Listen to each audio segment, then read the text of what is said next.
ब्रजभूषण का सरकारी आवाज सामने था, ढलता हुआ सूरज था, लेकिन ढलते हुए सूरज में जब अन्याय का अंधकार चारों तरफ नजर आ रहा है तो ये बेटियां और हम मोमबत्ती की स्लो के तले न्याय ढूंढने निकले हैं। दिल्ली की सड़कों पर समूचे भारत के लिए एक संदेश कि बेटियों को न्याय कब मिलेगा। और नमस्कार, आप देख रहे हैं, मैं हूं आपके साथ तफीसा। इस वक्त दिल्ली के जंतर मंतर का नजारा हम आपको दिखा रहे हैं। बड़ी संख्या में लोग समर्थक यहाँ पहुंच चुके हैं। पहलवानों के हाथों में तिरंगा है, तिरंगा यात्रा निकाल जा रही है, कैंडल मार्च।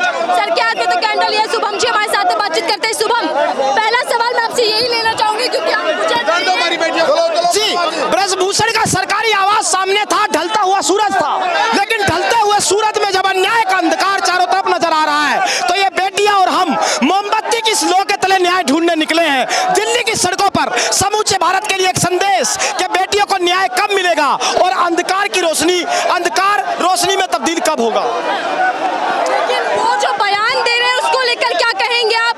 खिलाड़ियों को खिलाड़ी मानने के लिए तैयार नहीं है, राजनेता बता रहे हैं। सवाल ये है कि वो बयान दे कैसे रहे हैं, वो क्या दे रहे हैं, छोड़ दीजिए। एक आदमी जिस पर पॉक्सो एक्ट हो, जिसे सलाखों के पीछे होना हो, जिसे जांच समिति के सामने पेश होना हो, वो प्रवचन मीडिया के सामने दे रहा है, अयोध्या में रैली करने की धमकी दे रहा है। इस देश का कानून अपाहिज कैसे हो गया ब्रजभूषण की चौखट पर? यही एक सवाल है और इसी का जवाब जानने आज हम दिल्ली की सड़कों पर इंडिया गेट जा रहे हैं।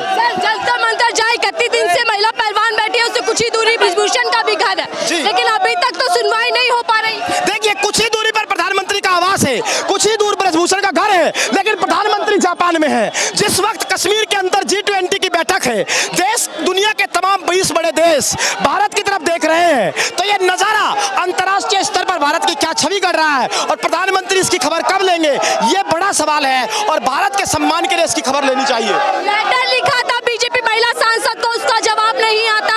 किसी तरीके का सरकार की ओर से कोई जवाब या वार्तालाप करने की कोशिश नहीं हुई अभी तक। सवाल यही है कि सरकार इतने प्रेशर में कैसे हो सकती है? सरकार किस तरीके से महिला सांसद जो कल तक चूड़ियां भेज रही थी, आज किस तरह खामोश हो गई है? क्या उनको भी चूड़ियों की आवश्यकता है? अगर है तो इस देश की महिलाएं भेजने के लिए तैयार है। आज कैंडल मार्च करने का क्या उद्देश्य है? कैंडल मार्च करने का उद्देश्य एक ही कि अन्याय के अंधकार में 31 दिन का वो अंधकार की रात दरअसल सुबह में कब तब्दील होगी, ये सवाल सरकार से और न्याय की रोशनी की शुरुआत यहाँ से। ब्रजभूषण का मैं अभी बयान देख रही थी एबीपी न्यूज का, वो नकार रहे हैं आज भी अपने आरोपों को, कह रहे हैं मैंने यौन शोषण किसी के साथ गलत छेड़छाड़ नहीं किया। ये जो आत्मविश्वास वो दिखा रहे हैं उसको लेकर क्या? मैडम एक बात बताइए, ब्रजभूषण क्या है? ब्रजभूषण आरोपी भी, जज भी, समिति भी, जांच भी और वकील भी। ब्रजभूषण एक आरोपी है, तय कोर्ट को करना है, कानून को करना है। कानून नजर नहीं आ रहा है, इसीलिए हम सड़क पर है। ब्रजभूषण खुद कानून नहीं हो सकता, खुद जज नहीं हो सकता, तो कानून कब काम करेगा, सवाल इस बात पर है।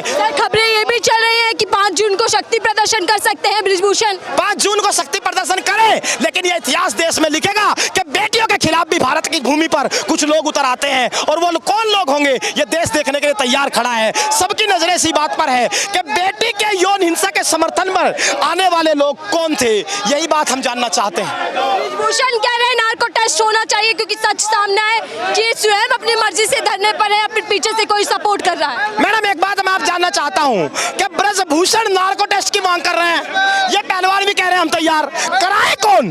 क्योंकि इस देश की कानून की अड़चनें इस बात की इजाजत नहीं दे रही है, और कानून की अड़चनें दूर कौन करेगा? अगर सरकार 72 घंटे में दिल्ली के अंदर केजरीवाल से अध्यादेश ला करके सख्ती छीन सकती है, तो कानूनी प्रावधान बदल कर नार्को टेस्ट क्यों नहीं करा रही? ये सवाल है। हम तैयार हैं, दूध का दूध पानी का पानी हो जाएगा, नार्को टेस्ट करा दीजिए। ब्रजभूषण का हालिया जो इंटरव्यू सामने आया, मैं लगातार एक ही सवाल पूछ रहा हूँ, महिला पहलवानों से किसके साथ हुआ, कहाँ हुआ, कैसे हुआ, इसका जवाब नहीं दे पा रहे। ये पूरा मामला कुछ और है, कहानी कुछ और है। मैडम ये शर्मनाक विषय है। क्या बेटियां 24 घंटे कैमरा अपने साथ लेकर के चलती है? मुजफ्फरनगर के अंदर अभी का उसके जजमेंट को आप पढ़िए, उसमें लिखा है कि जो महिला है उनके बयान में क्योंकि सच्चाई नजर आती है, इसलिए ऐसा माना गया कि उनके साथ ऐसा हुआ है, और यही आधार पर व्यक्ति को सजा सुनाई गई। जो वीडियो एविडेंसेस नहीं होते हैं और उसी पर कानून को अपना काम करना है, कानून नजर नहीं आ रहा है, उसी की खोज में आज हम सड़क पर हैं।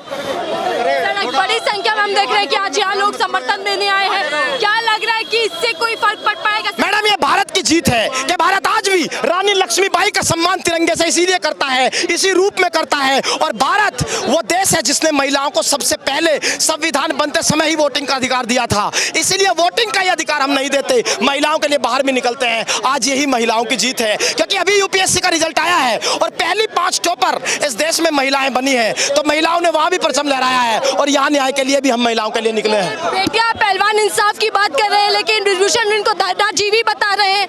हाँ, ये देखिए, ये आरोप हम पर लगे थे, आज हमारी बेटियों पर भी लग रहे हैं, लेकिन हम न पहले हमारी तपस्या कमजोर पड़ी थी, प्रधानमंत्री की तपस्या में कमी रही थी, हमने तपस्या पूरी की थी, 13 महीने में जीत कर गए थे।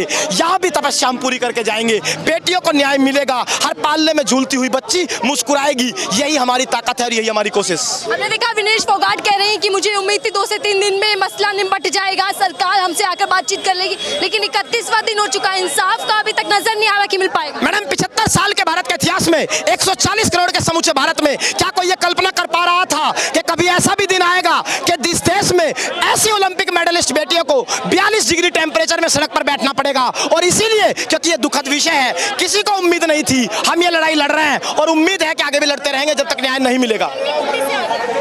तो क्या कहेंगे, एक तरफ ब्रिजभूषण के बयान है, दूसरी तरफ पहलवानों की आस है कि उनको इंसाफ मिलेगा, लेकिन 31वां दिन सरकार का बयान अभी तक नहीं आया, कानून एफआईआर बयानबाजी से आगे नहीं बढ़ पाया।